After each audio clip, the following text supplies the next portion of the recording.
Hi, my name is Jacqueline Duncan, and I'm doing my presentation on sleep paralysis.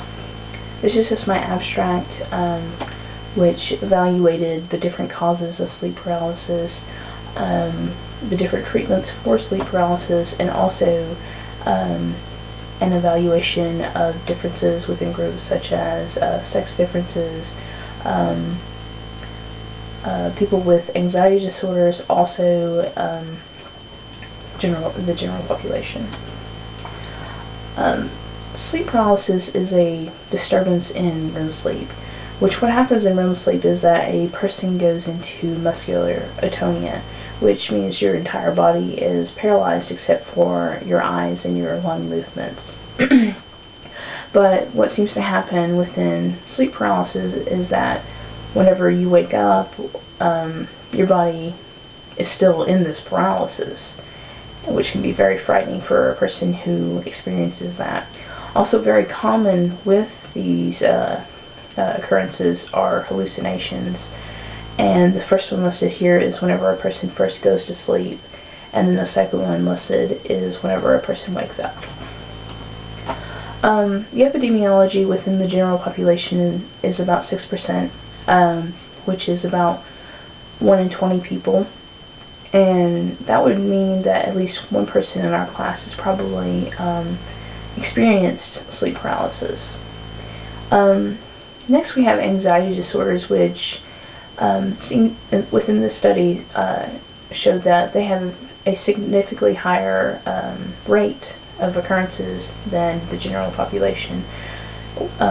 They studied general anxiety disorder, social phobia, and panic disorder, and found a cumulative rate of 19.7%. Also, I found some sex differences showing that women are more likely to have occurrences of sleep paralysis than men, which these percentages are 43%, or 43.4%, and 33.3%. And the most common age of onset seems to be right around the age of 16. And this next study discusses the experience rate of peaks, and the cumulative rate seems to be peaking in a person's 30s, and then the past year rate seems to be peaking in a person's 20s.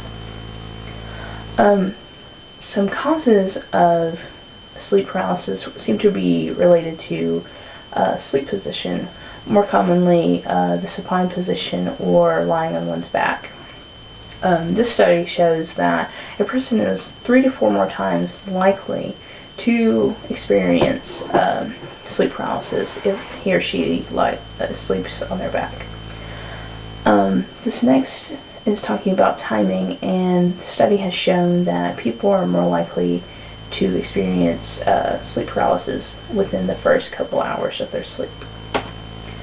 This last one is inconsistent sleep patterns, which is very common within the occupations of nursing, shift work, and students being that they're doing papers, presentations, studying for tests, partying or doing something stupid, but having very inconsistent sleeping patterns.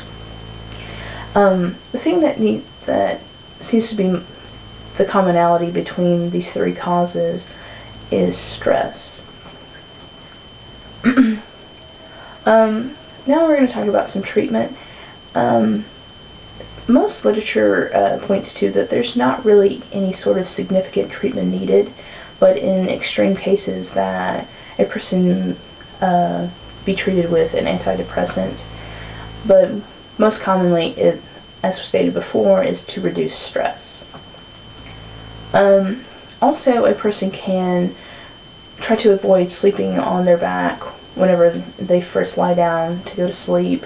I mean, I know you can't control whenever you're sleeping because you may toss and turn or something like that, but just to try different positions whenever you first go to sleep.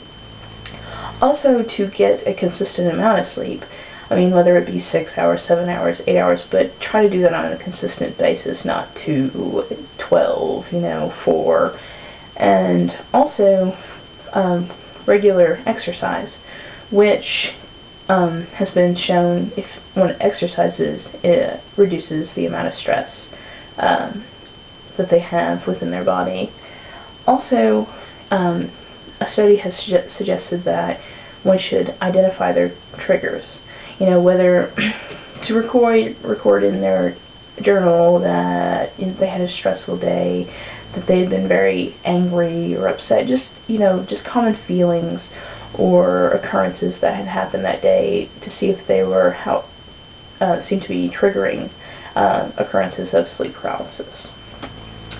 And that's it. These are my references, and thanks for watching.